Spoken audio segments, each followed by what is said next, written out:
Bismillahirrahmanirrahim. Assalamualaikum warahmatullahi wabarakatuh. Alhamdulillahirrabbilalamin. Assalatu wassalamu ala asrofil anbiya'i wal mursalin wa ala alihi washabihi ajmain amma ba'du. Yang terhormat Bapak Dr. Andos Soeharsono, Magister Pendidikan. Yang terhormat Bapak Egi Nuryadin, Magister Sains, selaku dosen pengampu mata kuliah Anatomi dan Fisiologi Manusia. Perkenalkan, kami dari kelompok 9 kelas C akan mencoba mempresentasikan mengenai sistem endokrin dan limfatik pada manusia. Adapun materi yang kami bahas adalah sebagai berikut. Dan anggota kelompok kami ialah yang pertama yaitu Ilham Fahman, yang kedua Wina Ardini, yang ketiga Muti Ahnur Azizah, dan yang keempat Andini Melani. Baik, untuk materi pertama mengenai sistem endoktrin akan dijelaskan oleh saya sendiri. Kelenjar endoktrin merupakan sekelompok sel yang berfungsi mensekresikan senyawa kimia atau hormon dan mendistribusikan melalui peredaran darah menuju sel atau jaringan atau organ yang memerlukan target. Sistem endoktrin adalah sistem yang berfungsi untuk memproduksi hormon yang mengatur aktivitas tubuh. Sementara hormon adalah zat yang dilepaskan ke dalam aliran darah dari suatu kelenjar atau organ yang mempengaruhi kegiatan di dalam sel. Dan berikut adalah kelenjar endoktrin yang terdapat di dalam tubuh manusia. Kita bisa lihat yang pertama itu ada kelenjar pineal terletak di otak, kemudian ada kelenjar hipofisis, ada juga kelenjar tiroid dan paratiroid, kelenjar timus, kelenjar adrenal, kelenjar pankreas, testis pada pria dan juga ovarium pada wanita. Dan untuk lebih lengkapnya kita akan bahas nanti. Selanjutnya ialah fungsi dari kelenjar endoktrin pada tubuh manusia. Yang pertama adalah mensekresikan hormon yang dialirkan langsung ke dalam darah tanpa saluran khusus atau ductus yang diperlukan sel atau jaringan atau organ tubuh tertentu. Yang kedua, bertindak mengontrol aktivitas kelenjar tubuh. Yang ketiga, merangsang aktivitas kelenjar tubuh. Yang keempat, merangsang pertumbuhan jaringan. Yang kelima, pengaturan metabolisme, proses oksidasi, dan meningkatkan absorpsi glukosa pada usus halus. Selanjutnya ialah mempengaruhi metabolisme lemak, protein, karbohidrat, vitamin, mineral, dan air. Dan yang terakhir adalah memelihara lingkungan internal tubuh agar tetap optimal dan homeostasis. Selanjutnya kita akan membahas mengenai jenis kelenjar apa saja yang terdapat di dalam tubuh manusia. Jadi dibedakan menjadi dua. Yang pertama adalah kelenjar eksoktrin dan kelenjar endoktrin. Kelenjar eksoktrin adalah kelenjar yang menghasilkan zat non-hormonal seperti keringat dan saliva dan memiliki duktus atau tabung yang membawa zat-zat ini ke permukaan internal atau eksternal membran. Sementara kelenjar endoktrin adalah sebuah kelenjar yang melepaskan hormonnya itu ke jaringan di sekitarnya, dan umumnya mereka memiliki banyak pembuluh darah dan limfatik yang menerima hormon mereka. Jadi kelenjar endoktrin ini langsung menyebarkan hasil sekresi hormonnya itu ke dalam darah, tidak melalui tabung terlebih dahulu. Berikut merupakan perbandingan antara kelenjar eksoktrin dan kelenjar endoktrin. Nah, seperti yang bisa kita lihat ya teman-teman, berdasarkan penjelasan yang tadi juga, bahwa kelenjar eksokrin ini mempunyai sebuah ruangan seperti tabung. Nah, ini dia. Sementara kelenjar endokrin itu jadi menyebarkan hormonnya itu secara langsung ke dalam pembuluh darah atau jaringan di sini. Nah, jadi tidak ada sama sekali tabung seperti itu. Yang selanjutnya adalah jenis-jenis kelenjar organ endokrin.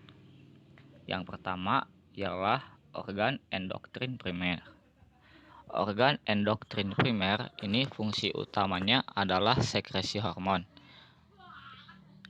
meliputi hipotalamus, kelenjar hipofisis, kelenjar pineal, kelenjar tiroid, kelenjar paratiroid, timus, kelenjar adrenal, pankreas, dan kelenjar gonad. Sementara organ endokrin sekunder ini berfungsi untuk sekresi hormon yang terjadi secara sekunder ke beberapa fungsi lainnya. Nah, untuk organ endokrin sekunder ini meliputi organ jantung, hati, lambung, usus kecil, ginjal, dan kulit.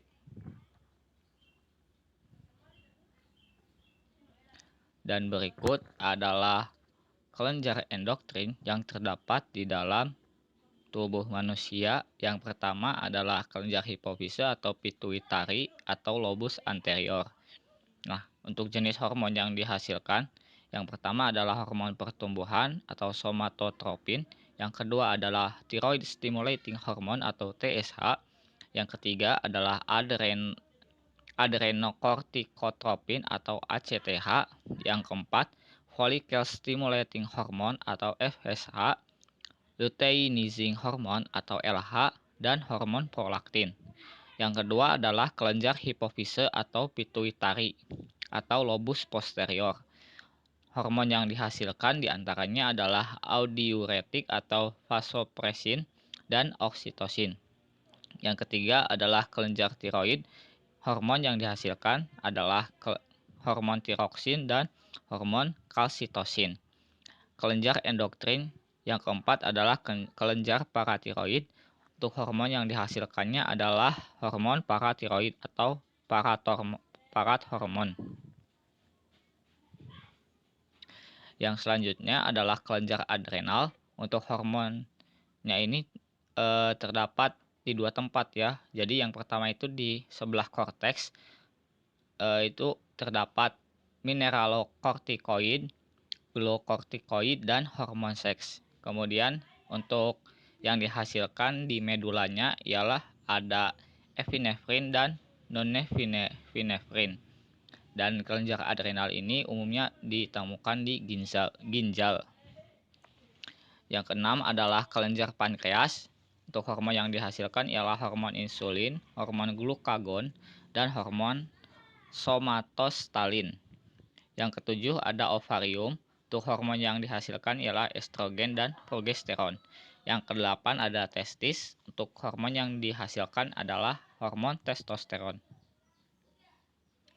Selanjutnya adalah sel penyusun dari organ endokrin.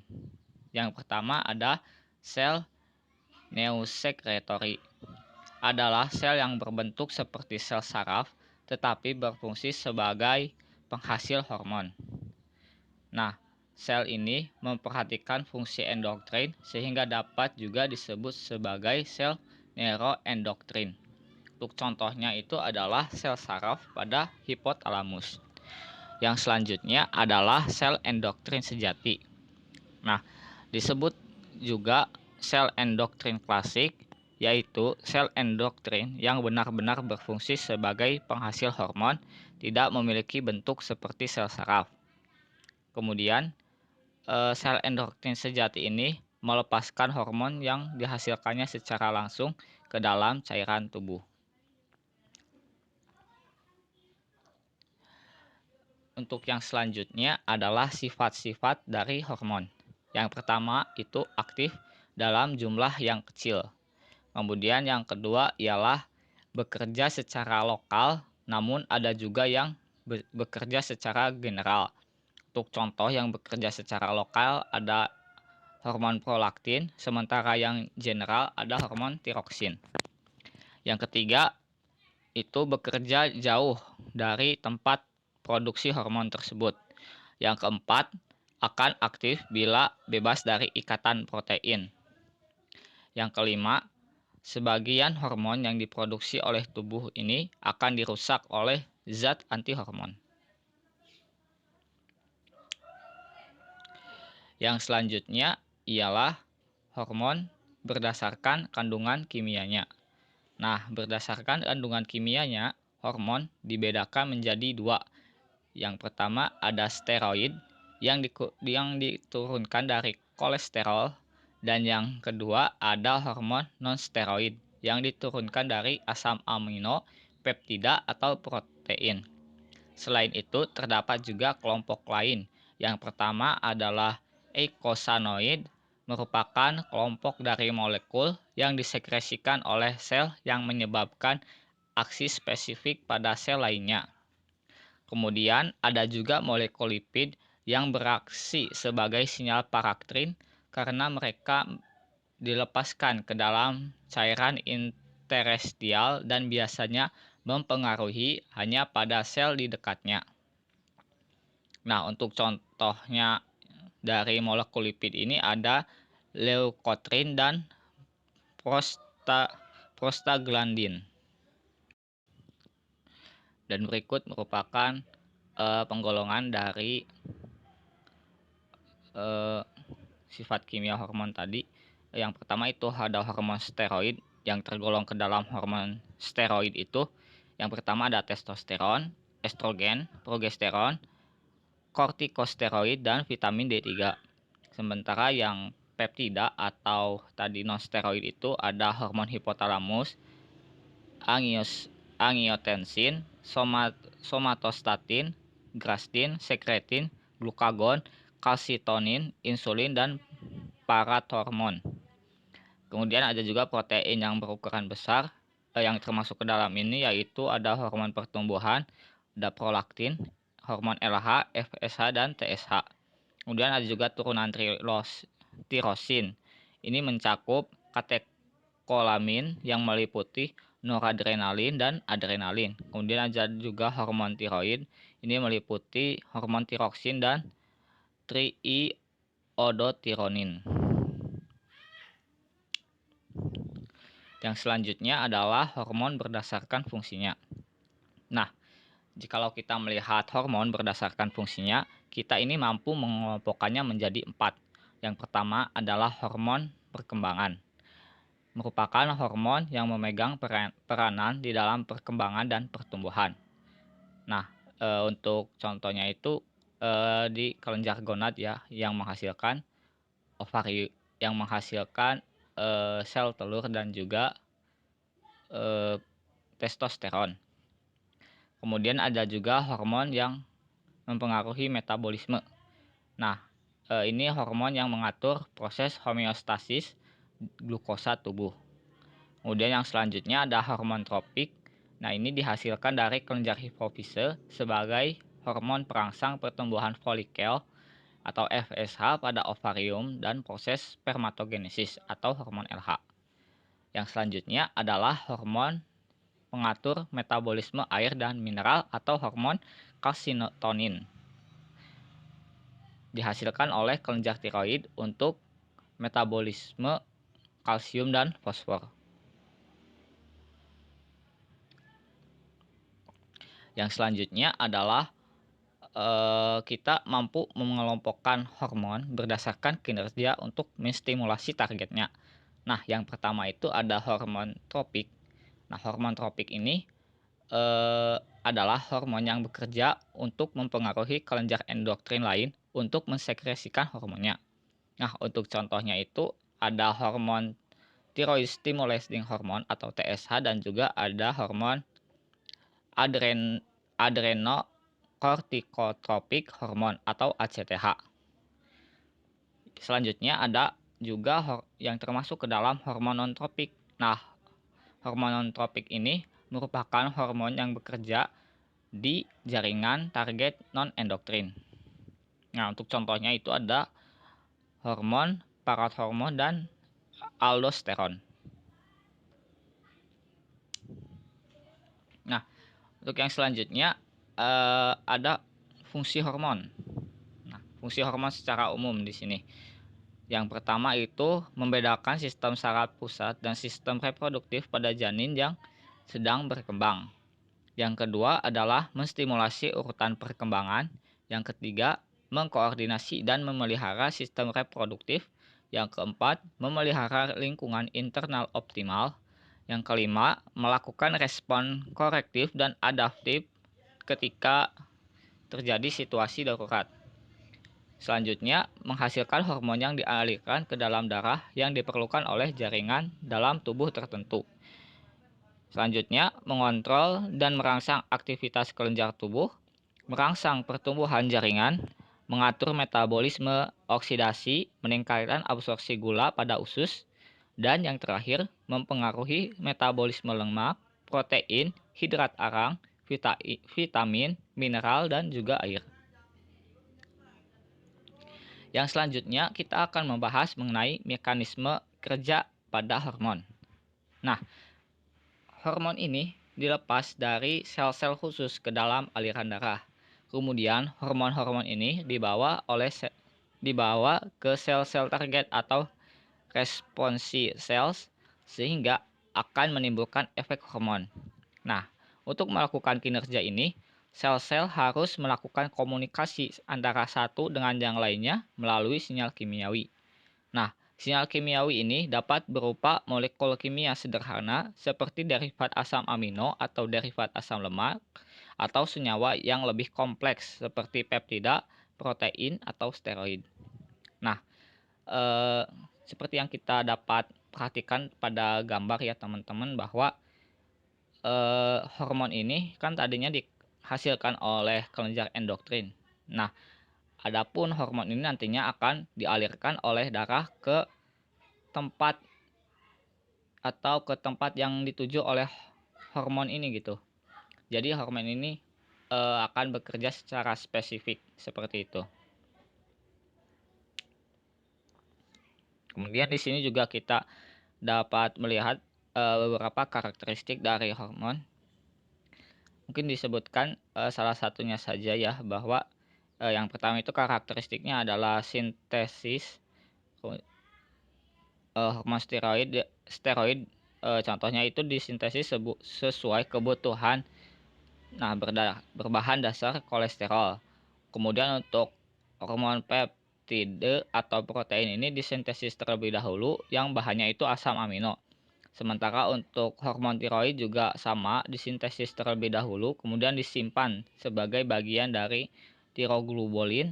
Dan yang keempat ada katekolamin. Ini disintesis juga terlebih dahulu. Untuk bahannya ini berasal dari hormon tirosin. Untuk selengkapnya mungkin teman-teman bisa amati sendiri dari tabel ini.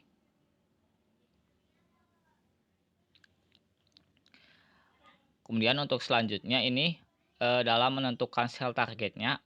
Nah, hormon ini mempunyai 3 mekanisme kerja utamanya gitu. Nah, yang pertama itu mengubah permeabilitas saluran atau membran dengan bekerja pada protein saluran atau protein kanal yang sudah ada. Yang kedua, bekerja melalui sistem pembawa pesan kedua atau second messenger untuk mempengaruhi aktivitas sel. Dan yang ketiga, pengaktifan gel spesifik untuk sintesis protein yang baru. Yang selanjutnya, nah diketahui juga bahwa hormon ini umumnya menghasilkan satu atau lebih perubahan pada sel-sel target. Nah, perubahan-perubahan yang dapat dihasilkan itu yang pertama diantaranya adalah mampu menstimulasi sintesis enzim atau protein lainnya yang berada di dalam sel target. Yang kedua, merubah permeabilitas membran plasma atau potensian membran. atau keduanya melalui pembukaan atau penutupan kanal ion. Yang ketiga, mengaktifkan atau menonaktifkan enzim. Yang keempat, menginduksi aktivitas sekresi. Dan yang kelima, menstimulasi mitosis. Yang selanjutnya adalah karakteristik dari sistem hormon. Yang pertama adalah mempunyai pola sekresi yang pulsatif dan siklik yang bersifat naik turun pada kurun waktu tertentu. Yang kedua, sekresi hormon ini bergantung pada substrat atau senyawa lain, kemudian bekerja dengan mekanisme umpan balik positif maupun negatif. Yang keempat, beberapa hormon mempunyai pola sekresi diurnal, yaitu sekresi akan naik turun dalam periode 24 jam. Yang kelima, bersifat dependen atau independen. Yang keenam, hanya bekerja pada sel atau jaringan atau organ tertentu yang reaktif dan mempunyai reseptor yang spesifik. Kemudian untuk sekresi hormon, nah diketahui bahwa tiap hormon mempunyai karakteristik waktu yang efektif dan berbeda serta durasi yang berlainan dalam rangka kontrol dan homeostasis tubuh. Kemudian, fluktuasi hormon ini terjadi dikarenakan adanya pengendalian dari umpan balik, baik positif maupun negatif. Namun, umumnya umpan balik positif ini akan menyebabkan sekresi tambahan pada hormon tersebut. Namun, yang biasanya terjadi adalah umpan balik negatif. Nah, fungsinya itu adalah untuk memastikan aktivitas hormon pada jaringan target tetap pada level yang ditentukan, yang diperlukan. Yang selanjutnya adalah faktor yang mempengaruhi kinerja suatu hormon. Yang pertama adalah kecepatan sintesis hormon dan sekresi hormon dan kelenjarnya. Yang kedua, sistem transportasi hormon dalam plasma spesifik karir protein. Kemudian, ada reseptor hormon khusus yang terdapat pada organ sasaran yang berbeda dengan letak reseptornya. Faktor keempat yang mempengaruhi adalah kecepatan perubahan hormon dari bentuk inaktif menjadi bentuk yang aktif. Yang kelima ada kecepatan degradasi hormon dan yang terakhir ada jarak. Maksud jarak di sini adalah jarak antara sel penghasil hormon atau kelenjar endokrin dengan sel target. Sekian yang dapat saya sampaikan, kurang lebihnya mohon maaf. Diserahkan ke pemateri selanjutnya. Baik, selanjutnya jenis-jenis kelenjar sistem endokrin. Yang pertama, itu ada kelenjar hipofise. Hipofise merupakan sebuah kelenjar sebesar kacang polong yang terletak di dalam struktur bertulang atau sela tursika di dasar otak. Hipofisis mengendalikan fungsi dari sebagian besar kelenjar endokrin lainnya, sehingga disebut kelenjar pemimpin atau master of gland. Kelenjar hipofisis terdiri dari dua lobus. Yang pertama itu ada lobus anterior dan yang kedua ada lobus posterior. Lobus anterior disebut adenohipofisis karena 70% jaringannya terdiri dari jaringan adenoid. Sedangkan lobus posterior disebut neurohipofisis karena 30% jaringannya terdiri dari jaringan neuron. Lobus anterior berasal dari dua tulang rawan atau kantong rahel yang menempel pada jaringan otak lobus posterior. Lobus anterior ini menghasilkan sejumlah hormon yang bekerja sebagai pengendali produksi dari semua organ endokrin lainnya. Hormon yang dihasilkan kelenjar ini, yang pertama itu ada hormon pertumbuhan atau somatotropik. Ini mengendalikan pertumbuhan tubuh seperti tulang, otot, dan organ-organ lainnya. Kemudian ada hormon TSH, tirotropik. Ini mengendalikan kelenjar tiroid dalam menghasilkan hormon tiroksin. Fungsinya menstimulasi pembesaran tiroid, menambah yodium, dan menambah sintesis triglobulin. Yang ketiga ada hormon ACTH, ini adrenokortikotropik. Hormon ini mengendalikan kelenjar suprarenal dalam menghasilkan kortisol yang berasal dari korteks kelenjar suprarenal. Kemudian yang keempat ada hormon FSH, gonadotropin pada ovarium berguna untuk merangsang perkembangan folikel dan sekresi estrogen. Pada testis, Hormon ini berguna untuk merangsang pertumbuhan tubulus seminiferus dan spermatogenesis. Kemudian yang kelima ada hormon LH, ini pada ovarium untuk ovulasi, pembentukan korpus luteum, menebalkan dinding rahim, dan sekresi progesteron. Pada testis untuk sekresi testosteron. Kemudian yang keenam itu ada hormon prolaktin untuk sekresi mamae dan mempertahankan korpus luteum selama hamil dan proses fisiologisnya mempengaruhi kulit. Kemudian pada lobus posterior ini berasal dari evaginasi atau penonjolan dasar ventrikel otak ketiga. Lobus posterior ini menghasilkan dua macam hormon. Yang pertama ada vasopressin atau antidiuretik hormon. Yang kedua ada hormon oksitosin. Nah, ADH ini bekerja melalui reseptor-reseptor tubulus distal ginjal, terus menghemat air, mengonsentrasi urin dengan menambah aliran osmotik dari lumina-lumina ke intestinum medular yang membuat kontraksi otot polos. Kemudian, hormon oksitosin ini berperan dalam mengeluarkan air susu dengan cara memberikan rangsangan pada papila mamae dan isapan bayi untuk menimbulkan ejeksi air susu. Selain itu, hormon ini juga berperan dalam membantu pengeluaran fetus dan plasenta sewaktu persalinan, serta turut merangsang serviks vagina dalam menyeleksi oksitosin yang membantu dalam partus. Kemudian yang kedua, ada kelenjar tiroid. Kelenjar yang terdapat di leher bagian depan di sebelah bawah jakun dan terdiri dari dua buah lobus. Kelenjar tiroid menghasilkan dua macam hormon, yaitu tiroksin atau T4 dan triiodon-tironin atau T3. Hormon ini dibuat di folikel jaringan tiroid dari asam amino atau tiroksin yang mengandung yodium. Yodium secara aktif diakumulasi oleh kelenjar tiroid dari darah. Lobus kelenjar ini mempunyai ketebalan lebih kurang 2 cm, lebarnya 2,5 cm, dan panjangnya 4 cm. Tiap-tiap lobus mempunyai lobuli, yang di masing-masing lobuli ini terdapat folikel dan parafolikuler. Di dalam folikel ini terdapat rongga yang berisi koloid di mana hormon-hormon disintesa kelenjar tiroid mendapat sirkulasi darah dari arteri tiroidea superior dan arteri tiroidea inferior. Arteri tiroidea superior merupakan percabangan arteri karotis eksternal dan arteri tiroidea inferior merupakan percabangan dari arteri subclavia. Lobus kanan kelenjar tiroid mendapat suplai darah yang lebih besar dibandingkan dengan lobus kiri. Dipersarafi oleh saraf adrenergik dan kolinergik. Saraf adrenergik dari ganglia cervicalis dan kolinergik berasal dari nervus vagus. Kemudian ada fungsi hormon-hormon tiroid.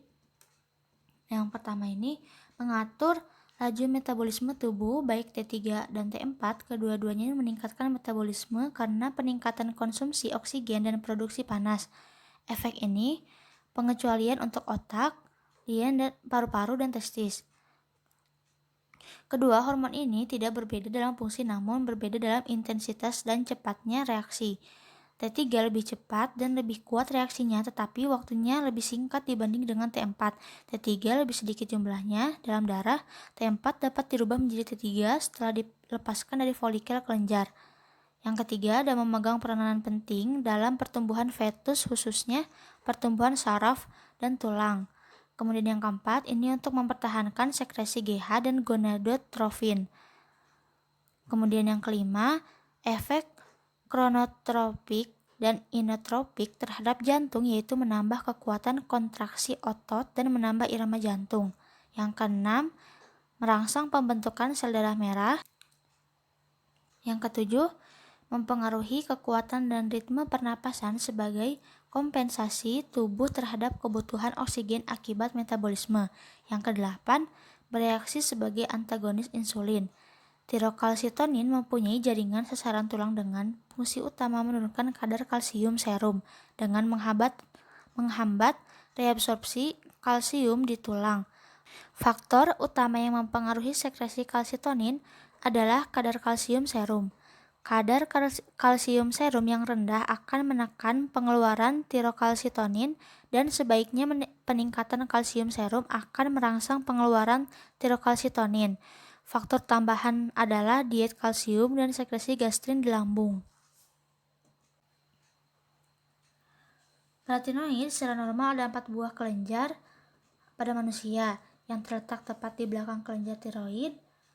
2 tertanam di kutub superior kelenjar tiroid dan 2 di kutub inferiornya. Namun, letak masing-masing paratiroid dan jumlahnya dapat cukup bervariasi. Jaringan paratiroid kadang-kadang ditemukan di mediastinum. Kemudian, kelenjar paratiroid mengeluarkan hormon paratiroid yang bersama-sama dengan vitamin D3 dan kalsitonin mengatur kadar kalsium dalam darah sintesis PTH. Dikendalikan oleh kadar kalsium plasma, yaitu dihambat sintesisnya bila kadar kalsium tinggi dan dirangsang bila kadar kalsiumnya rendah. PTH akan merangsang reabsorpsi kalsium pada tubulus ginjal, meningkatkan absorpsi kalsium pada usus halus, sebaliknya menghambat reabsorpsi fosfat dan melepaskan kalsium dari tulang. Jadi, PTH akan aktif bekerja pada 3 titik sasaran utama dalam mengendalikan homeostasis kalsium, yaitu di ginjal, tulang, dan usus. Kemudian yang ketiga ada sepasang kelenjar adrenal, juga dikenal sebagai kelenjar suprarenal karena terletak di atas ginjal dalam ruang retropeneal. 2 kelenjar adrenal kanan dan kiri terdiri dari lapisan medula bagian dalam atau tengah dan lapisan kortikal atau korteks bagian luar yang menghasilkan katekolamin dan hormon steroid yang penting untuk kehidupan. Kelenjar adrenal seperti halnya kelenjar tiroid, yaitu banyak mengandung pembuluh darah. Kedua bagian ini, medula dan korteks, tidak memiliki hubungan fisiologis. Medula adrenal di bawah kontrol saraf, sedangkan korteks adrenal di bawah kontrol ACTH. Juga disebut kortikotrofin, yaitu hormon hipofisis anterior. Semua jenis stres meliputi emosi dan trauma fisik memicu hipotalamus untuk merangsang kelenjar adrenal. Pada gambar ini, kelenjar adrenal baik medula dan korteks adrenal berada di bawah kontrol hipotalamus ketika mereka membantu dalam merespons stres. Terus yang kiri, medula adrenal merespons secara cepat terhadap stres namun untuk jangka pendek. Yang kanan, korteks adrenal merespons secara lambat terhadap stres namun untuk jangka panjang.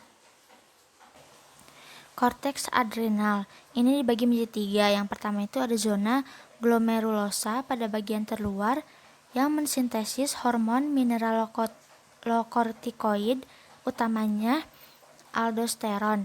Disebut mineralokortikoid karena mereka mempengaruhi homeostasis mineral. Kemudian ada zona fasciculata yang menghasilkan hormon glukortikoid, yaitu kortisol. Dinamakan demikian karena mempengaruhi homeostasis glukosa.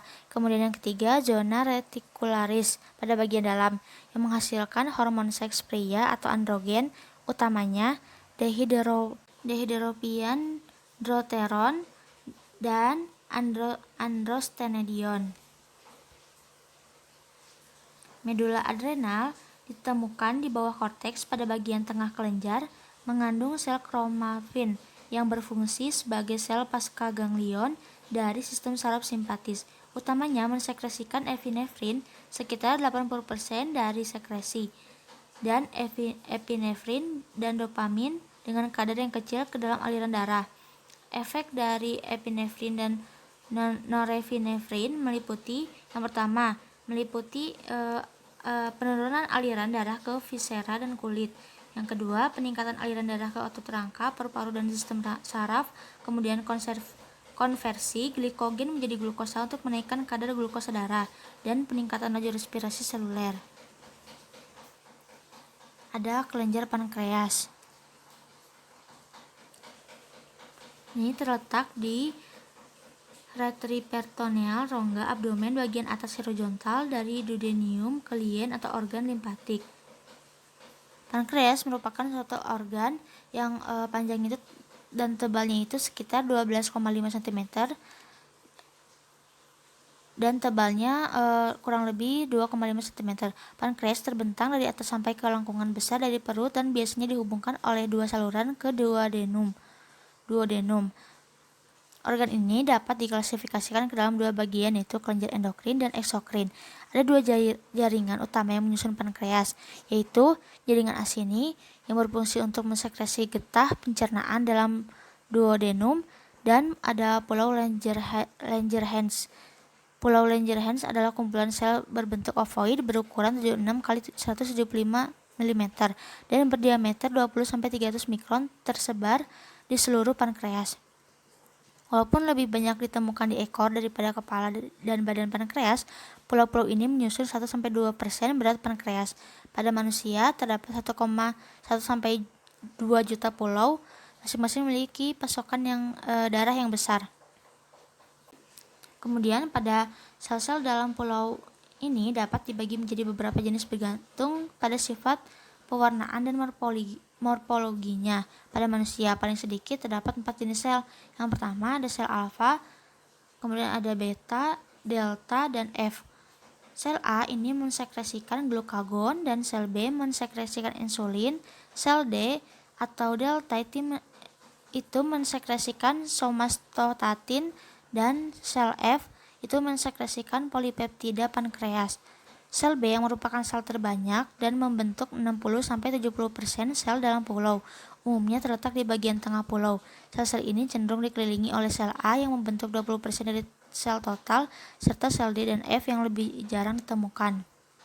Kelenjar gonad. Gonad adalah organ yang menghasilkan gamet, sperma pada pria dan oosit pada wanita. Selain sebagai fungsi reproduksi, gonad juga mensekresikan hormon. Ovarium mensekresikan beberapa hormon steroid meliputi 2 estrogen atau estradiol dan estron dan progesteron. Ovarium juga menghasilkan inhibin, suatu hormon protein yang menghambat sekresi FSH. Selama kehamilan ovarium dan plasenta menghasilkan hormon peptida yang disebut relaksin,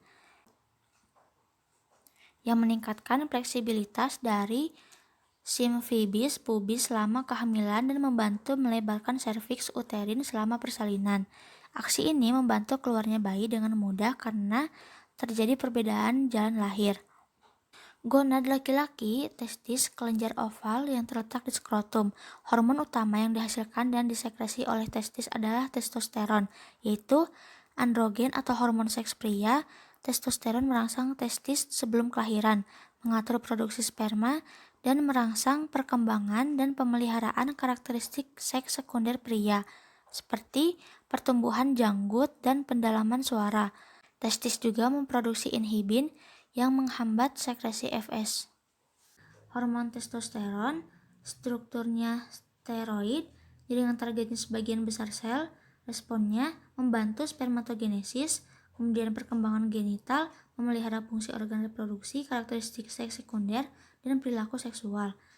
Kemudian ada hormon inhibin, struktur polipeptida, jaringan target kelenjar hipofisis anterior, responnya menghambat sekresi FSH. Kemudian pada ovarium, hormon estrogen, struktur steroid, jaringan targetnya sebagian besar sel, responnya membantu perkembangan dan fungsi uterus dan kelenjar payudara untuk laktasi, memelihara kehamilan, pematangan genital, karakteristik seks sekunder, dan siklus menstruasi. Kemudian hormon progesteron, strukturnya steroid, jaringan targetnya sebagian besar sel. Kemudian hormon inhibin, strukturnya polipeptida, jaringan targetnya kelenjar hipofisis anterior, responnya menghambat sekresi FSH dari hipofisis anterior. Kemudian ada hormon relaksin, struktur polipeptida, jaringan targetnya sel jaringan ikat, responnya untuk meningkatkan fleksibilitas dari jaringan ikat di area pelvis, khususnya simfisis pubis selama kehamilan, membantu mendilatasi. Sekian dari saya, dipersilahkan kepada pemateri selanjutnya. Baik, bismillahirrahmanirrahim. Materi selanjutnya yaitu mengenai hipotalamus. Apa itu hipotalamus? Hipotalamus merupakan bagian otak yang terletak di dasar krani pada diencephalon. Hipotalamus ini mempengaruhi kerja dari hipofisis dengan cara mensekresikan hormon tertentu. Hormon yang disekresikan oleh hipotalamus dibawa menuju hipofisis melalui aliran darah pada sistem aorta seperti pada hubungan antara hipotalamus dengan hipofisis anterior, atau dapat juga melalui kontak neural seperti hubungan antara hipofisis dengan hubungan antara hipotalamus dengan hipofisis posterior. Jadi, hubungan antara hipotalamus dan hipofisis anterior ini dihubungkan melalui aliran darah. Sedangkan hubungan antara hipotalamus dengan hipofisis posterior ini dihubungkan melalui kontak neural atau saraf. Nah, seperti yang kita tahu juga, hipofisis adalah kelenjar endokrin kecil yang terletak di rongga bertulang di dasar otak, tepatnya di bawah hipotalamus. Kelenjar pituitari atau hipofisis merupakan suatu kelenjar kompleks yang mensekresikan hormon jenis peptida. Hormon peptida tersebut sangat mempengaruhi hampir seluruh fungsi tubuh. Seluruh sekresi dari kelenjar pituitari ini dikontrol oleh hipotalamus, sedangkan hipotalamus ini dikontrol langsung oleh rangsangan saraf dari otak. Kemudian, di mana tepatnya letak hipotalamus? Hipotalamus ini terletak di permukaan bawah otak. Terletak tepat di bawah talamus dan di atas kelenjar pituitari atau hipofisis yang melekat oleh tangkai. Hipotalamus ini merupakan bagian yang sangat kompleks dari otak yang berisi banyak daerah dengan fungsi yang sangat khusus. Pada manusia, hipotalamus ini kira-kira seukuran kacang polong yang menyumbang kurang dari 1% dari berat otak. Selanjutnya yaitu bagian dari hipotalamus. Hipotalamus ini dapat dibagi menjadi 3 bagian yang berbeda secara struktural. Ada daerah anterior, daerah tengah, dan posterior, di mana dikenal juga sebagai daerah supraoptik, umbi, dan mamilar. Semua daerah ini bekerja sama untuk menghasilkan berbagai hormon dan bahan kimia penting untuk memodulasi aktivitas berbagai organ tubuh. Selain itu, setiap daerah ini memiliki fungsi spesifik yang dijelaskan sebagai berikut. Yang pertama ada wilayah anterior atau disebut juga daerah supraoptik. Inti utama dari daerah ini ada inti supraoptik dan paraventikular. Dan ada beberapa nukleus kecil lain di daerah anterior juga. Nuklei dari anterior sebagian besar terlibat dalam sekresi berbagai hormon. Banyak dari hormon ini berinteraksi langsung dengan kelenjar pituitari untuk menghasilkan hormon tambahan. Contoh dari hormon yang diproduksi wilayah anterior ini ada hormon pelepasan kortikotropin atau CRH atau corticotropin releasing hormone. CRH ini berfungsi dan terlibat dalam respon tubuh terhadap stres fisik dan emosional. Kemudian CRH ini menandakan untuk kepada kelenjar hipofisis untuk menghasilkan hormon yang disebut hormon adrenokortikotropik atau ACTH. Kemudian ACTH ini memicu produksi kortisol, yaitu hormon stres yang sangat penting. Kemudian ada tirobelin atau TRH, tirobelin releasing hormone. Produksi dari TRH ini merangsang kelenjar pituitari untuk menghasilkan hormon stimulasi tiroid atau tiroid stimulating hormone. TSH ini memainkan peran penting dalam fungsi banyak bagian tubuh seperti jantung, saluran pencernaan, dan otot. Berkat wilayah supraoptik ini, ritme sirkadian, termoregulasi tubuh, berkeringat, dan perkembangan karakteristik seksual tubuh dapat dikendalikan. Selanjutnya ada wilayah tengah atau tuberal. Wilayah tengah hipotalamus ini terletak di bagian umbi cinerum atau umbi abu-abu. Di bagian ini dibagi menjadi dua, yaitu ada bagian medial dan lateral.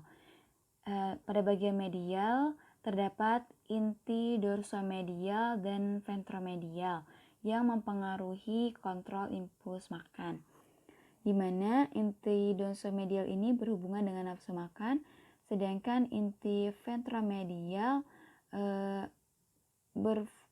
berhubungan dengan mengatur sensasi kenyang atau lapar.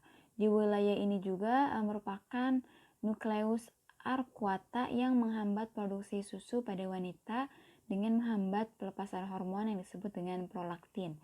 Fungsi lain yang terkait dengan daerah tengah atau umbi ini adalah terkait dengan fungsi tekanan darah, detak jantung, dan aktivitas pencernaan. Kemudian bagian yang ketiga yaitu ada wilayah posterior atau mamilar. Area ini juga dibagi menjadi dua bagian, ada medial dan lateral. Atau disebut juga dengan ada nukleus mamillari dan posterior. Inti ini menginterferensi fungsi-fungsi seperti tekanan darah, tremor, keseimbangan energi, rasa lapar, tidur, serta memori dan pembelajaran. Selanjutnya yaitu fisiologi hipotalamus.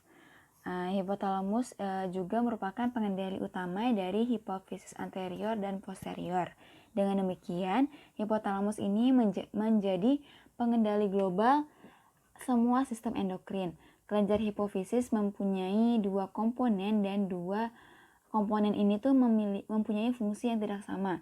Dua komponen ini adalah adenohipofisis atau hipofisis anterior dan neurohipofisis atau hipofisis posterior. Hipotalamus berhubungan dengan hipofisis posterior melalui sistem persarafan, sedangkan hubungan dengan hipofisis anterior melalui pembuluh darah.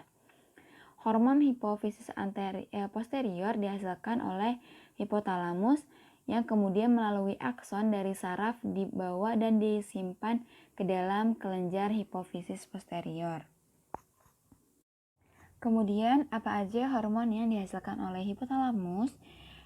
Hipotalamus ini menghasilkan faktor R atau releasing dan faktor I atau inhibiting yang mengontrol sintesa dan sekresi hormon hipofisis anterior. Nah, darah yang mengalir ke dalam kelenjar hipofisis anterior harus melewati hipotalamus terlebih dahulu. Nah, hipotalamus mengendalikan hipofisis anterior dengan menghasilkan dan mengeluarkan hormon releasing atau inhibiting ke dalam darah. Dan melalui peredaran darah ini, hormon ini disimpan ke dalam hipofisis anterior. Kelenjar hipofisis anterior dapat menstimulasi keluar atau mencegah keluarnya hormon tertentu. Jadi, hipotalamus ini menghasilkan dua jenis hormon, ada hormon stimulator dan hormon penghambat, di mana contoh dari hormon stimulator ini ada thyrotropic releasing hormone atau TRH.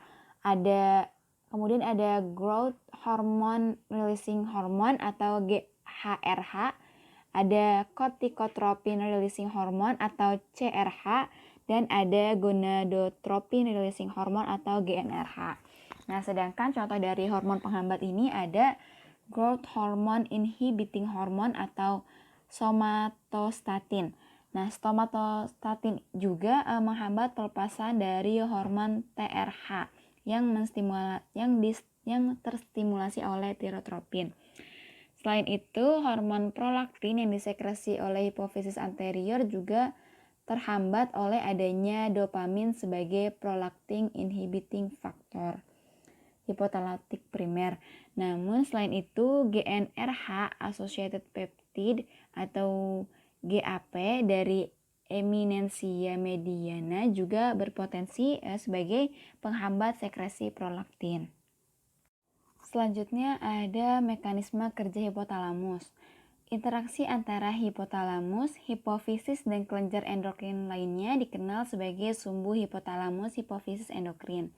Ada fenomena yang disebut dengan mekanisme umpan balik negatif, di mana hormon dari kelenjar endokrin ini mempengaruhi kerja hipotalamus. Mekanisme umpan balik negatif ini berusaha agar kejadian atau suatu proses endokrin ini tidak berlanjut terus-menerus dan agar tetap stabil, berlaku di hampir semua sistem tubuh. Jadi jika produk sudah berlebih, si umpan balik negatif ini berusaha untuk menghentikannya.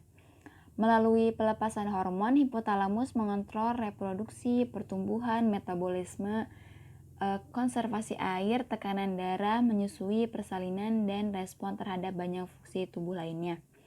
Hipotalamus menerima informasi tentang keadaan tubuh dan mengirimkan instruksi baik melalui komunikasi sinaptik dengan neuron lain atau melalui pelepasan hormon untuk menjaga lingkungan internal tubuh tetap dalam rentang operasi yang sempit.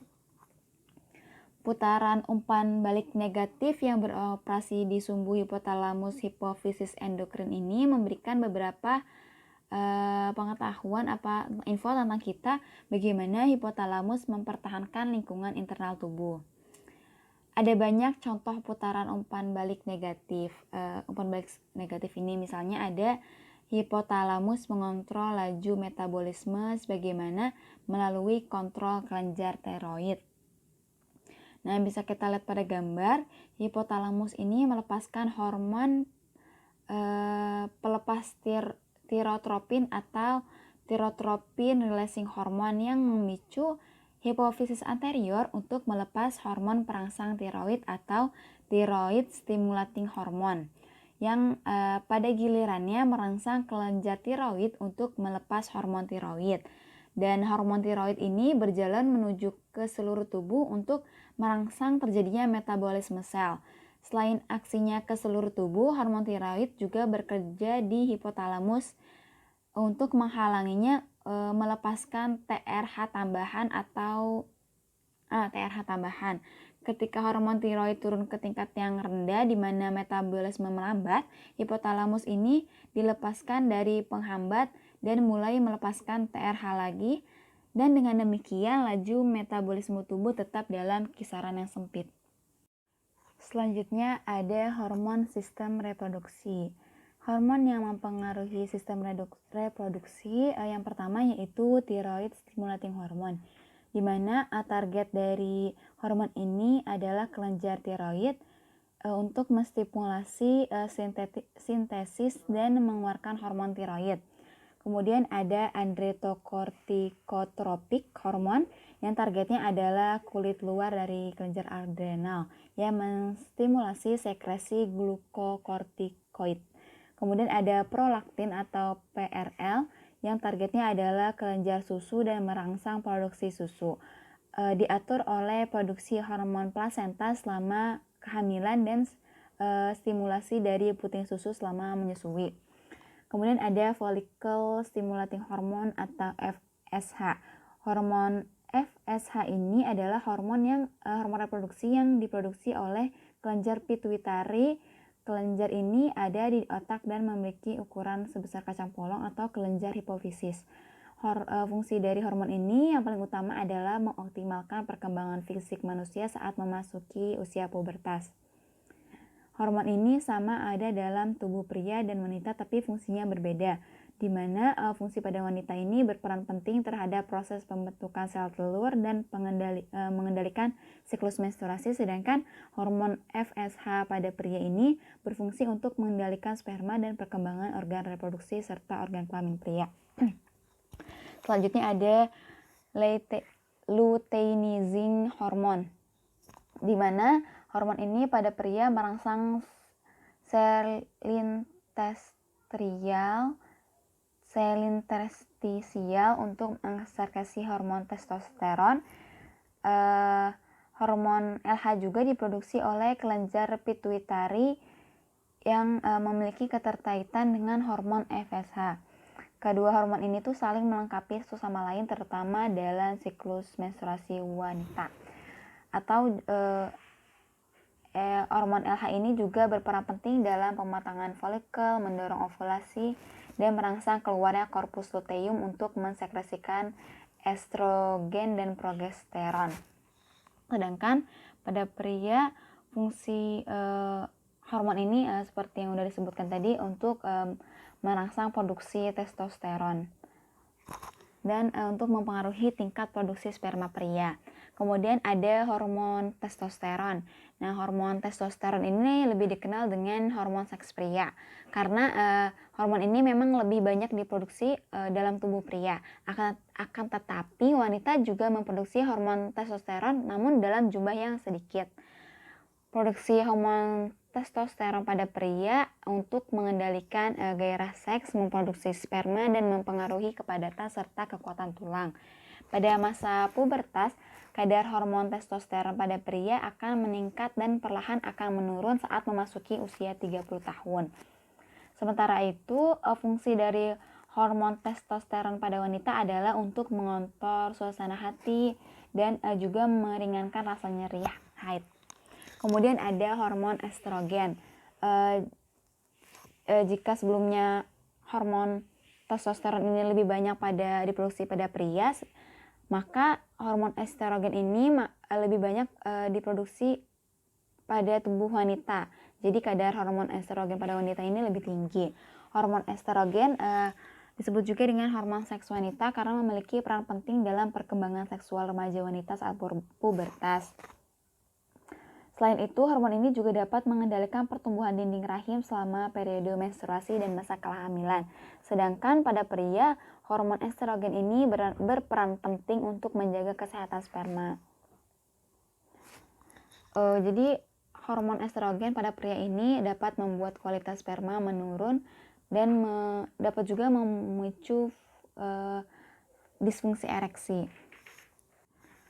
Selanjutnya yaitu ada penyakit dan kelainan pada sistem endokrin.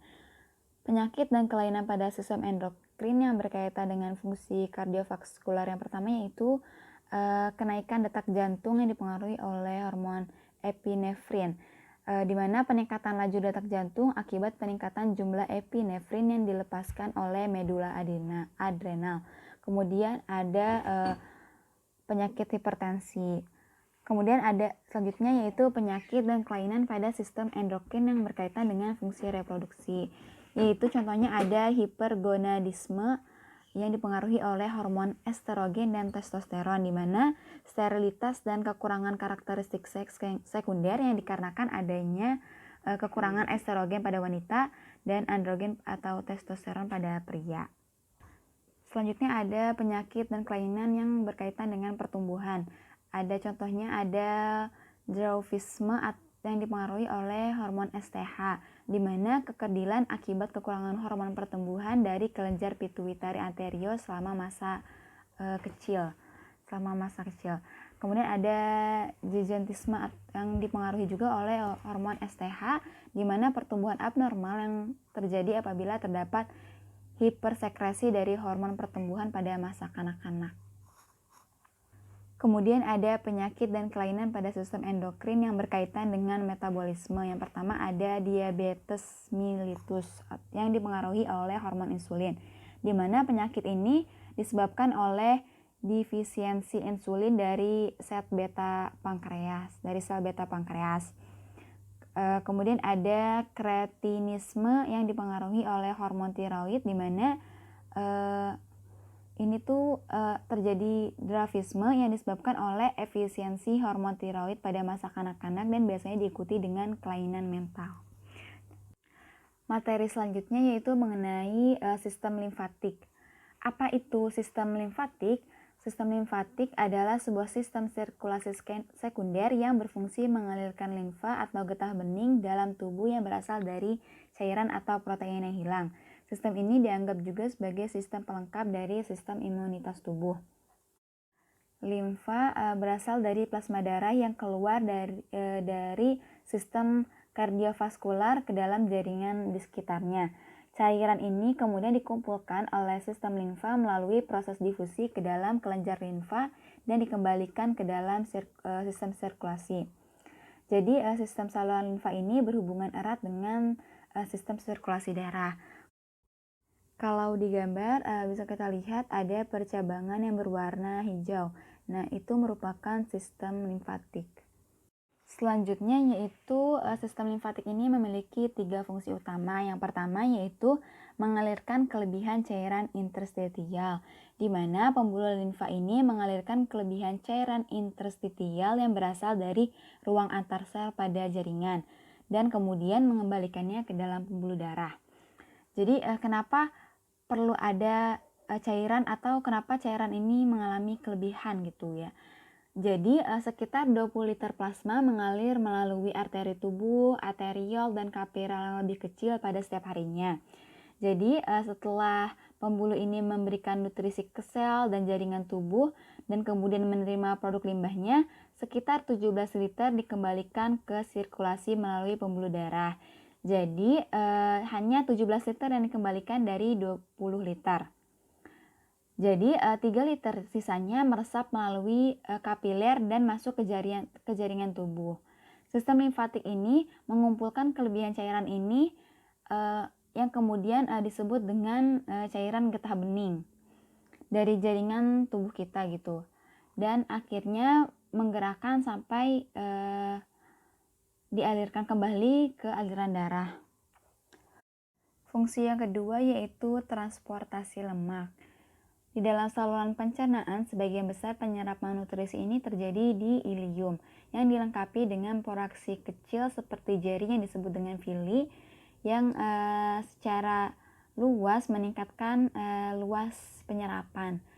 Setiap vilus ini berisi jaringan kapiler darah yang kompleks dan sangat berbelit-belit, dan terdapat juga pusat pembuluh limfatik yang buntu yang disebut dengan lakteal. Nah, bisa kita lihat pada gambar. Jadi pembuluh limfatiknya ditandai dengan warna hijau. Mengikuti proses pencernaan mekanis dan kimiawi, proses pencernaan karbohidrat dan pencernaan protein di dalam ilium ini langsung diserap melalui dinding villi dan masuk ke dalam kapiler darah. Sedangkan untuk asam lemak tidak bisa masuk ke dalam pembuluh darah karena rantainya yang besar. Jadi sebagai gantinya, asam lemak ini memasuki sel epitel kolumner yang melapisi villi, dan kemudian asam lemak ini dilapisi dan dikemas dengan campuran kolesterol dan protein untuk membentuk agregat bola kecil yang disebut dengan kilomekron, yang kemudian diserap langsung ke lakteal sentral sistem limfatik. Sistem limfatik adalah jalur utama untuk pengangkutan produk pencernaan lemak. Fungsi yang ketiga yaitu menghasilkan respon imun. Jaringan limfatik mengawali respon yang sangat spesifik terhadap mikroba patogen tertentu atau sel-sel yang abnormal. Di sepanjang pembuluh limfa terdapat banyak simpul limfa atau nodus limfa dan beberapa organ limfoid yang berfungsi sebagai pembunuh beberapa bibit penyakit yang terbawa oleh cairan limfa. Nodus limfa ini memiliki bentuk seperti sarang lebah dan berisi sel darah putih yang akan membunuh bakteri dan virus yang ada pada cairan limfa yang melewatinya. Limfa, timus, dan tonsil merupakan contoh organ limfoid yang berfungsi untuk membunuh berbagai macam mikroorganisme. Selanjutnya yaitu susunan sistem limfatik. Sistem limfatik ini terdiri dari organ limfoid primer dan sekunder, di mana organ limfoid primer terdiri dari sumsum tulang merah dan timus. Organ ini menciptakan sel sistem kekebalan khusus yang disebut dengan limfosit. Sedangkan organ limfoid sekunder terdiri dari kelenjar getah bening, limpa, amandel, dan jaringan tertentu di bagian lapisan selaput lendir tubuh, misalnya ada di usus. Di organ inilah sel-sel sistem kekebalan melakukan tugas yang sebenarnya untuk melawan kuman dan zat asing. Mengenai peran yang lebih spesifik dari setiap organ limfoid ini akan dijelaskan lebih rinci oleh pemateri selanjutnya dalam materi anatomi sistem limfatik. Sekian pemaparan dari saya, kurang lebihnya mohon maaf. Dilanjutkan oleh pemateri keempat. Terima kasih kepada pemateri ketiga yang telah mempersilahkan saya. Di sini saya akan mencoba menjelaskan yang pertama mengenai anatomi sistem limfatik manusia. Sistem limfatik terdiri dari yang pertama yaitu pembuluh limfatik. Pembuluh limfatik mulai dari yang kecil yaitu kapiler limfe yang terdapat pada semua jaringan kecuali CNS, bone marrow, serta jaringan yang tidak memiliki pembuluh darah seperti kartilago, epidermis, dan kornea. Kelompok pembuluh limfe superficial terdapat di dalam dermis dan juga hipodermis, sedangkan yang profunda berada di saluran tulang, otot, viscera, serta struktur dalam lainnya. Yang kedua yaitu organ limfatik. Pada organ limfatik terbagi menjadi dua, yaitu organ limfatik primer dan sekunder. Organ limfatik ini saling bekerja sama untuk membentuk suatu pertahanan tubuh. Organ limfatik ini terdiri dari sumsum tulang dan timus. Sumsum tulang adalah tempat hematopoiesis, terutama yang terkait dengan sistem limpatik adalah limfosit B dan limfosit T. Limfosit B diproduksi dan dimatangkan di sumsum tulang, sedangkan limfosit T diproduksi di sumsum tulang dan dimatangkan di timus. Nah, dapat dilihat pada gambar di samping. Di sini ada beberapa letak dari sistem limpatik manusia yang tersebar di seluruh tubuh manusia. Selanjutnya, fisiologi sistem limfatik manusia. Yang pertama yaitu limfe. Limfe mengandung limfosit yang bersirkulasi di dalam sistem limfatik dan memungkinkan menjaga area tubuh yang berbeda. Di lakteal usus halus, lemak diabsorpsi ke dalam limfatik yang membuat limfe disebut dengan kili. Tampak seperti susu. Membran serosa yang paling lebar adalah peritoneum. Membran serosa bertalian erat dengan sistem saluran limfe. Lipatannya yang banyak membawa saluran limfe dan pembuluh darah. Membran ini dilapisi dengan endotelium dan di dalamnya terdapat banyak lubang-lubang halus. Nah, hal ini berhubungan dengan pembuluh limfe dan dengan demikian menghindarkan limfe berkumpul dalam ruang serosa. Selanjutnya yaitu pembuluh limfe. Pembuluh limfa merupakan bagian penting dalam sistem peredaran limfa. Peredaran limfa adalah peredaran yang terbuka. Limfa dari jaringan akan masuk ke kapiler limfa. Kapiler limfa akan bergabung dengan kapiler limfa yang lain membentuk pembuluh limfa. Pembuluh limfa akan terkumpul di pembuluh limfa dada. Limfa akhirnya akan kembali ke sistem peredaran darah. Aliran limfa dalam pembuluh limfa dipengaruhi oleh kerangka otot rangka. Di sepanjang pembuluh limfa terdapat buku limfa yang disebut dengan nodus limfa yang berbentuk bulatan kecil. Semua cairan limfa berasal dari kepala, leher, dada, paru-paru, jantung, dan lengan kanan terkumpul dalam pembuluh. Pembuluh limfa dan bersatu menjadi pembuluh limfa kanan yang disebut dengan ductus lymphaticus dexter. Pembuluh limfa bermuara di pembuluh vena bawah tulang selangkah kanan. Cairan limfa yang berasal dari bagian selain yang bermuara di pembuluh limfa kanan akan bermuara pada pembuluh limfa dada yang disebut dengan ductus thoraxicus yang bermuara di tulang selangkah kiri. Adapun fungsi dari pembuluh limfa sebagai berikut. Yang pertama, mengembalikan cairan dan protein dari jaringan ke dalam sirkulasi darah. Yang kedua, mengangkut limfosit dan kelenjar limfe ke sirkulasi darah. Yang ketiga, membuat lemak yang sudah diemulsi dari susu ke sirkulasi darah. Yang keempat, menyaring dan menghancurkan mikroorganisme, dan terakhir menghasilkan zat antibodi untuk melindungi terhadap kelanjutan infeksi. Selanjutnya, jaringan dan organ sistem limfatik. Yang pertama, sumsum merah. Sumsum merah mencakup jaringan yang menghasilkan limfosit. Saat dilepaskan dari sumsum merah, sel-sel limfosit masih identik. Perkembangan selanjutnya apakah akan menjadi sel B atau sel T tergantung pada tempat pematangannya. Sel B mengalami pematangan di sumsum merah, sedangkan sel T mengalami pematangan di timus. Kedua jenis limfosit tersebut bersirkulasi di seluruh tubuh dan limfa. Kemudian terkonsentrasi dalam limfa, nodus limfa, dan jaringan limfatik. Yang kedua yaitu nodus limfa atau kelenjar limfa. Nodus limfa merupakan organ yang berbentuk kacang atau opal yang terletak sering berkumpul di sepanjang pembuluh limfa. Limfa mengalir melalui sejumlah nodus, biasanya 8-10 nodus sebelum kembali ke sirkulasi vena. Nodus ini memiliki berbagai ukuran, yang sebagian berukuran kecil seperti kepala peniti dan yang paling besar berukuran sebesar almond.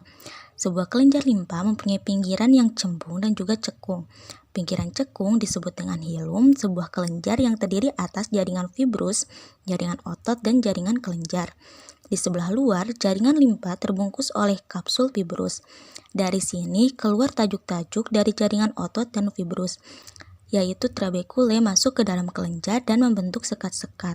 Ruangan diantaranya berisi jaringan kelenjar yang mengandung banyak sel darah putih atau limfosit. Yang selanjutnya yaitu fungsi nodus limfa adalah sebagai berikut. Yang pertama yaitu filtrasi dan fagositosis. Cairan limfa difiltrasi oleh jaringan retikular dan limfoid saat melalui nodus limfa. Materi yang mengendap adalah mikroba. Fagosit yang hidup dan mati berisi mikroba yang dimakan, sel tumor ganas, sel jaringan yang rusak, serta partikel yang dihirup. Materi organik dihancurkan di nodus limfe oleh makrofag dan antibodi. Sebagian partikel anorganik yang diinhalasi tidak dapat dihancurkan di nodus limfe oleh fagositosis. Sebagian partikel ini tetap di dalam makrofag dan tidak menyebabkan sel terbunuh ataupun rusak. Selanjutnya yaitu proliferasi limfosit. Limfosit T dan B teraktivasi memperbanyak diri di nodus limfe. Antibodi yang dihasilkan oleh limfosit B terensitisasi masuk ke limfe dan darah lalu mengalir atau mengaliri nodus. Selanjutnya yang ketiga yaitu limpa. Limpa adalah organ limfoid terbesar. Limpa ialah sebuah kelenjar yang berwarna ungu yang terletak di sebelah kiri abdomen di daerah hipogastrium kiri di bawah iga ke-9, 10, dan 11. Limpa berdekatan pada fundus dan permukaan luarnya menyentuh diafragma. Pembuluh darah limpa masuk dan keluar melalui hilum yang berada di diafragma. Pembuluh darah limpa masuk dan keluar melalui hilum yang berada di permukaan dalam. Pembuluh-pembuluh darah menuangkan isinya langsung ke dalam pulpa sehingga darahnya dapat bercampur dengan unsur-unsur limpa dan tidak seperti pada organ-organ lain yang dipisahkan oleh pembuluh darah. Darah yang mengalir dalam limpa dikumpulkan lagi dalam sebuah sinus yang bekerja sebagai vena dan menghantarkan darahnya ke dalam cabang-cabang vena. Cabang-cabang ini bersatu dan membentuk vena limpa. Vena ini membawa darahnya dari limpa masuk peredaran gerbang dan diantarkan ke hati. Nah, untuk fungsi limpa sendiri yang pertama yaitu fagositosis dan yang kedua yaitu sebagai cadangan darah. Selanjutnya di sini kita akan membahas mengenai sistem imunitas. Sistem imun adalah sebuah sistem yang terdiri dari banyak struktur dan proses biologis dalam organisme yang bertugas melindungi tubuh terhadap penyakit. Sistem kekebalan tubuh mendeteksi berbagai benda asing yang masuk ke dalam tubuh, seperti patogen, virus, bakteri, parasit, protozoa, dan lain-lain. Sistem kekebalan tubuh memiliki fungsi dalam melawan protein tubuh dan molekul lain, serta melawan sel yang teraberasi menjadi tumor. Sistem imunitas dibedakan menjadi dua, yaitu sistem imunitas non-spesifik dan sistem imunitas spesifik. Yang pertama, sistem imunitas non-spesifik. Garis pertahanan non-spesifik yang pertama adalah kulit dan membran mukosa. Pada bagian garis pertahanan ini berfungsi melawan masuknya benda asing. Adapun untuk mekanisme garis pertahanan pertama ini melibatkan kulit, protein antimikroba, silia, cairan lambung, bakteri simbiotik, sel darah putih, respon peradangan atau inflamasi, fagositosis, serta protein antimikroba. Yang kedua yaitu sistem imunitas spesifik. Sistem pertahanan ini bekerja apabila sistem pertahanan tubuh non-spesifik tidak dapat menahan masuknya patogen. Dalam sistem imunitas spesifik ini melibatkan peran limfosit dan juga antibodi. Pada sistem imunitas spesifik dilakukan oleh sel T yang merupakan jenis sel pembunuh, pembantu, dan supresor. Sedangkan antibodi dihasilkan oleh limfosit B dan teraktivasi bila mengenali antigen yang terdapat pada permukaan sel patogen dengan bantuan sel limfosit T. Jenis sel limfosit B yaitu sel B plasma, pengingat, dan pembelah. Ketika patogen masuk ke dalam tubuh dan dapat melewati pelindung lapis pertama serta kedua pada sistem pertahanan alami, maka sel limfosit B dan sel limfosit T yang memiliki reseptor antigen A akan membelah dan berdiferensiasi. Hasil tersebut akan membentuk dua klon. Pada klon pertama menghasilkan sel-sel efektor, sedangkan klon kedua menghasilkan sel-sel memori. Apabila antibodi menang dalam melawan antigen, maka tubuh akan sehat serta memiliki sel memori untuk melawan antigen yang sama di waktu yang mendatang. Maka apabila suatu saat orang tersebut dimasuki antigen atau kuman yang berjenis sama, tubuh orang tersebut mengaktifkan sel memori yang telah terbentuk sebelumnya. Waktu dalam menanggapi dan melawan kuman cukup pendek dibandingkan respons terhadap primer. Kondisi ini disebut dengan respons pertahanan sekunder. Selanjutnya, kelainan sistem limfatik pada manusia yang pertama yaitu limfadenopati. Limfadenopati merujuk pada nodul limfa yang tidak normal ukurannya, lebih dari 1 cm atau pada konsistensinya. Nodul supraclavikula, poplitea, dan iliaka yang teraba, dan nodul mikrolear yang lebih besar dari 5 mm dianggap abnormal. Faktor risiko meliputi usia, durasi dari limfadenopati, paparan, gejala yang berkaitan, dan lokasi atau lokalisata dan generalisata. Faktor-faktor lain meliputi waktu pembesaran, konsistensi pada saat dilakukan palpasi, infeksi, imunisasi, dan pengobatan yang dijalankan. Beberapa obat yang dapat menyebabkan limfadenopati ini yaitu allopurinol, atenolol, captopril, carbamazepin, dan lain-lain. Terdapat dua mekanisme yang terjadinya limfadenopati yaitu hiperplasia dan infiltrasi. Ketika terjadi limfadenopati, maka harus dilakukan pemeriksaan melalui anamnesis medis, pemeriksaan fisik, dan pemeriksaan penunjang. Yang kedua yaitu limfedema. Limfedema juga disebut dengan obstruksi limfatik, yaitu kondisi retensi cairan lokal dan pembengkakan jaringan yang disebabkan oleh sistem limfatik yang terganggu. Terdapat dua jenis limfedema, yaitu limfedema primer dan limfedema sekunder. Gangguan ini mungkin diturunkan atau primer atau disebabkan oleh cedera pada sistem limfatik atau sekunder. Paling sering terlihat setelah diseksi kelenjar getah bening, pembedahan, terapi radiasi atau pengobatan kanker ataupun infeksi. Yang terakhir yaitu limfangioma. Nah, limfangioma ini merupakan tumor jinak dari pembuluh limfe yang biasanya muncul setelah lahir. Hal ini terjadi akibat gangguan perkembangan dari saluran limfatik dan lokasi paling sering yaitu di daerah kepala, leher, dan aksila, tetapi bisa juga terdapat pada lokasi pembuluh limfatik lainnya. Tidak diketahui secara pasti penyebab limfangioma ini. Pembentukan limfangioma menggambarkan adanya kegagalan saluran getah bening untuk menghubungkan dengan sistem vena selama embriogenesis, penyerapan abnormal struktur limfatik, atau keduanya. Sedangkan kelainan atau penyakit pada sistem imun manusia yang pertama yaitu AIDS. Penyakit ini dikarenakan defisiensi virus yang menyerang sistem kekebalan tubuh manusia. HIV menginfeksi sel T limfosit yang menghasilkan antibodi. Sel T yang terinfeksi membentuk virus baru dalam jangka waktu yang lama. HIV menetap selama bertahun-tahun dan menyerang sistem imun secara perlahan-lahan. Biasanya penderita AIDS akan meninggal jika terjadi komplikasi berbagai infeksi dalam tubuhnya akibat tidak berfungsinya sistem kekebalan tubuh ini. Yang kedua yaitu autoimunitas. Autoimunitas adalah suatu kelainan di mana sistem kekebalan tubuh manusia menyerang jaringan tubuh sendiri. Contohnya penyakit Addison, kelenjar adrenal, thyroiditis, anemia pernicious, dan lupus. Yang terakhir yaitu alergi. Sel matosit dan sel basofil adalah sel imun yang terkait dengan alergi. Sedangkan antigen IgE mampu melawan antigen seperti debu, serbuk sari, dan spora. Respon terhadap alergi dapat terjadi dengan cepat dan juga fatal, terutama jika menyebar ke seluruh tubuh. Respons alergi dapat dihindari dengan perlakuan tertentu dengan cara memberikan dosis kecil antigen sehingga hanya sedikit antibodi IgE yang dihasilkan. Sekian yang dapat kami sampaikan. Mohon maaf bila banyak kesalahan dan silahkan kepada rekan semuanya. Apabila ada yang ingin didiskusikan, dipersilahkan untuk bertanya dengan mengirimkan pertanyaan di slot forum diskusi yang ada di Vklas atau boleh melalui personal chat langsung kepada salah satu anggota kelompok 9. Wassalamualaikum warahmatullahi wabarakatuh.